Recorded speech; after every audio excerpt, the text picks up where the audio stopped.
Hello வணக்கம். நான் உங்கள் திவ்யா ராஜசேகர். கடலை பருப்பு தாளிப்புக்கு மட்டும் இல்லைங்க, அதை வச்சு சூப்பராக ஒரு பாயாசம் பண்ணலாம். எப்படின்னு பார்த்தலாங்களா?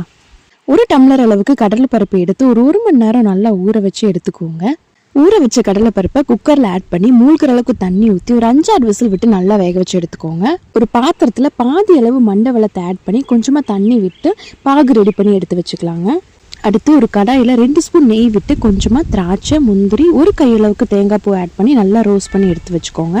நல்லா வேக வச்சு எடுத்து வச்சிருந்த கடலை பருப்பில் ஒரு 4 ஸ்பூன் தனியாக எடுத்து வச்சுக்கோங்க. பேலன்ஸ் எல்லாத்தையும் மிக்ஸி ஜாரில் ஆட் பண்ணி கொஞ்சமாக தண்ணி விட்டு நல்லா பேஸ்ட்டாக அரைச்சி எடுத்துக்கோங்க. அடுத்து குக்கரில் நம்ம அரைச்சி எடுத்து வச்சிருந்த கடலைப்பருப்பு பேஸ்ட்டு அது கூட பாக வடிகட்டி ஆட் பண்ணி நல்லா கொதிக்க விடுங்க. அடுத்து நம்ம தனியாக எடுத்து வச்சிருந்த கடலைப்பருப்பு, ரோஸ்ட் பண்ணி எடுத்து வச்சிருந்த முந்திரி, திராட்சை, தேங்காய் பூ எல்லாத்தையும் ஆட் பண்ணி நல்லா மிக்ஸ் பண்ணி விடுங்க. ஃபைனலாக ஸ்டவ் ஆஃப் பண்ணிட்டு 1 டம்ளர் அளவுக்கு காய்ச்சின பாலை ஆட் பண்ணிக்கோங்க. அவ்வளோதாங்க, கடலைப்பருப்பு பாயாசம் ரெடி.